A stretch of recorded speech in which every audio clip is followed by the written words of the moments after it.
अस्सलाम वालेकुम स्टूडेंट्स, उम्मीद है आप सब खैरियत से होंगे।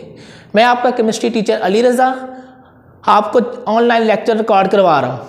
ये हमारे पास है chapter number 4 liquid and solid, उसका मैं पहला ऑनलाइन लेक्चर दे रहा हूँ।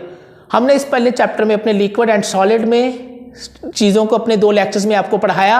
आज पहले ऑनलाइन लेक्चर में मैं आपको प्रॉपर्टीज़ ऑफ हाइड्रोजन बॉन्डिंग को स्टडी करवाऊंगा। इससे प्रीवियस लेक्चर में आपको हाइड्रोजन बॉन्डिंग मैं पढ़ा चुका हूँ, ठीक है। दूसरा हमारे पास जो टॉपिक है सॉल्युबिलिटी। सॉल्युबिलिटी को कहते हैं हल पजीरी, कि किसी चीज़ के हल होने की सलाहियत कितनी है। Substances are dissolve in water due to hydrogen bonding, कि जितने भी सब्सटेंसेस हैं वो पानी में हल होते हैं हाइड्रोजन बॉन्डिंग की वजह से। अब आपको पता है हाइड्रोजन बॉन्डिंग क्या चीज़ है। हाइड्रोजन बॉन्डिंग चीज़ है कि आपके पास एक एलिमेंट पर इलेक्ट्रोपॉजिटिव चार्ज हो और दूसरे एलिमेंट पर इलेक्ट्रोनेगेटिव चार्ज हो, और दोनों में strong electrostatic force of attraction develop होने की वजह से वो सब्सटेंसेस एक दूसरे के अंदर मर्ज हो जाते हैं, डिजॉल्व हो जाते हैं। इस वजह से water are a universal solvent, पानी को यूनिवर्सल सॉल्वेंट भी कहा जाता है। इसकी एग्जाम्पल में हम देखेंगे इथाइल अल्कोहल। इथाइल अल्कोहल का फार्मूला होता है C2H5OH, यानी कि इसके लास्ट पर हाइड्रोक्सिल ग्रुप लगा हुआ है और हाइड्रोजन लास्ट पर इलेक्ट्रोपॉजिटिव चार्ज है।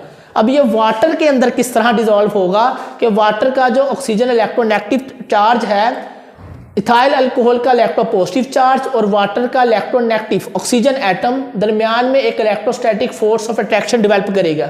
इलेक्ट्रोस्टैटिक फोर्स ऑफ अट्रैक्शन के डेवलप होने के नतीजे में इनके अंदर जो अपोजिट चार्जेस है, इथाइल अल्कोहल पानी के अंदर क्या हो जाएगा, हल हो जाएगा।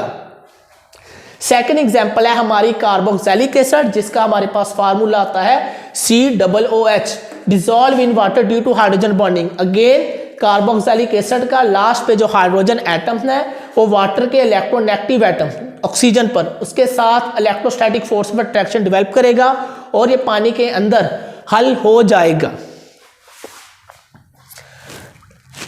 अब हमारा जो अगला के टॉपिक है कि hydrocarbon do not dissolve in water. Hydrocarbon जिस तरह पानी के अंदर हल क्यों नहीं होते, उसकी बेसिक वजह यह है कि अगर हम पेट्रोल लेते हैं, पेट्रोल को यहाँ पर मैंने केरोसिन ऑयल लिखा हुआ है, ठीक है। साइंटिफिकली तौर पर पेट्रोल को हम केरोसिन ऑयल पढ़ते हैं। अगर हम केरोसिन ऑयल को वाटर के अंदर डिसॉल्व करते हैं फॉर्म 2 लेयर, तो ये 2 लेयर बनाता है। पानी की नीचे लेयर होगी और केरोसिन ऑयल की ऊपर लेयर होगी। बिकॉज क्योंकि हमारे पास वाटर एक पोलर मॉलिक्यूल है और केरोसिन हमारे पास नॉन पोलर मॉलिक्यूल है। पोलर और नॉन पोलर आपने प्रॉपर्टी पढ़ी है लाइक डिसॉल्व लाइक, कि अपने जैसे सैल्यूट अपने जैसे सॉल्वेंट के अंदर ही हल होते हैं।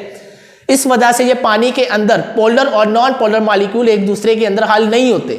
ये आपका बेटा टॉपिक नंबर 2 सॉल्युबिलिटी कंप्लीट हो चुका है। अब हम आते हैं इसकी प्रॉपर्टी नंबर 3 की तरफ, स्ट्रक्चर ऑफ आइस, के जो हमारे पास आइस है उसका क्या स्ट्रक्चर है, दैट आर मोर इंपॉर्टेंट। अब आपको बताता चलूं कि water has a tetrahedral structure. जो वाटर का मॉलिक्यूल है वो टेट्राहाइड्रल स्ट्रक्चर बनाता है। टेट्रा का मतलब होता है 4 और हाइड्रोन का हाइड्रल वर्ड हाइड्रोन से निकला है, जिसका मतलब होता है कॉर्नर्स, 4 कोने। अब मैंने यहां पर वाटर का एक मॉलिक्यूल या स्ट्रक्चर डिजाइन ड्रॉ किया है। इलेक्ट्रोनेगेटिव एटम ऑक्सीजन, एक हाइड्रोजन एटम, दूसरा हाइड्रोजन एटम। अगर मैं इसका मॉलिक्यूलर वैसे इसकी केमिकल कंपोजिशन लिखूं तो वो H2O है, ठीक है। आपको पता है ऑक्सीजन के पास 2 लोन पेयर पड़े हुए हैं, एक ऊपर है और एक नीचे लोन पेयर पड़ा हुआ है। अब लोन पेयर आगे फर्दर मैं आपको पढ़ा चुका हूं कि लोन पेयर वो होता है जो किसी भी केमिकल बॉन्ड में बॉन्ड बनाने के लिए पार्टिसिपेट नहीं करता। तो हमारे पास क्या होगा, जो ये एक लोन पेयर ऊपर और एक लोन पेयर नीचे, मतलब कि ऑक्सीजन के पास इस वक्त 2 लोन पेयर पड़े हुए हैं। तो एक लोन पेयर इस तरह बॉन्ड बनाएगा और एक लोन पेयर आपस में इस तरह बॉन्ड बनाएगा। इस तरह एक ऊपर से नीचे एक हाइड्रोजन के साथ, ऊपर वाले इलेक्ट्रॉन इस हाइड्रोजन के साथ एक किस्म की आप कह लें कि स्ट्रॉन्ग डेवलप होगी। इस तरह 4 कॉर्नर्स डेवलप हो जाएंगे। इसका मतलब कि वाटर का जो मॉलिक्यूल है वो टेट्राहाइड्रोन है। और अगर हम ऑक्सीजन और हाइड्रोजन के दरमियान एंगल देखें तो वो 104.5 डिग्री है, ठीक है। ये बेटा आपको MCQs भी आ सकता है। अगर हम देखें वाटर के मॉलिक्यूल को, तो वाटर का मॉलिक्यूल टेट्राहाइड्रल स्ट्रक्चर कैसे बनाता है, ये मैंने देखे कि ये दरमियान में मैंने ये एक वाटर के मॉलिक्यूल को ड्रॉ किए, ठीक है। एक वाटर का मॉलिक्यूल आगे फर्दर 4 वाटर के मॉलिक्यूल के साथ बॉन्ड बना सकता है। इस वाटर की इस यूनिक प्रॉपर्टी की वजह से water as a universal solvent है, ठीक है। Tetrahedral structure of water. अब असल क्वेश्चन ये आता है जो इम्तहानात में या पेपर एग्जाम में आपसे पूछा जाता है कि why ice floats on top of water, बर्फ पानी की सतह पर क्यों तैरती है। उसकी बेसिकली वजह यह होती है कि बेटा कि बर्फ की डेंसिटी पानी से कम होती है।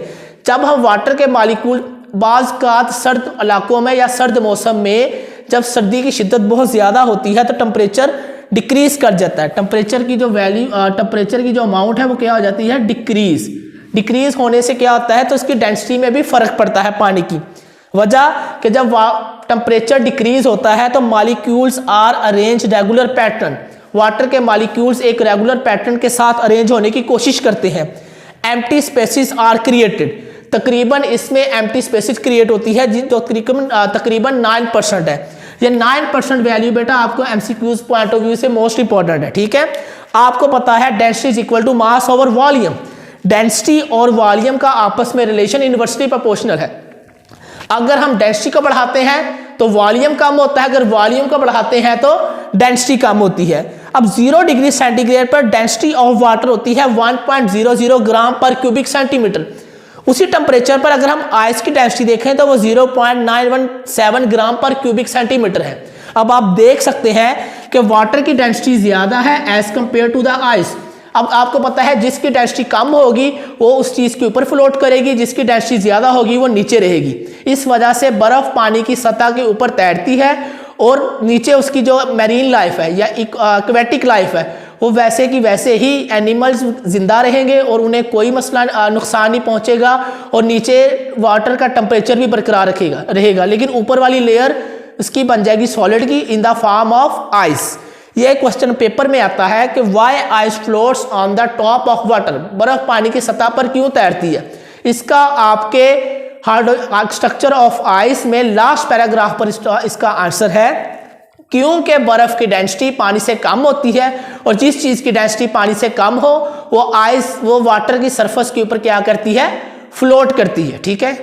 स्टूडेंट्स आज हमारा जो ये टॉपिक है ये मैंने इसको ओवरऑल समराइज कर दिया है। आप अगर इसके बारे में मजीद जानना चाहते हैं तो अपने कमेंट्स में अपने क्वेश्चन लिख सकते हैं। ओके जी, खुदा हाफिज।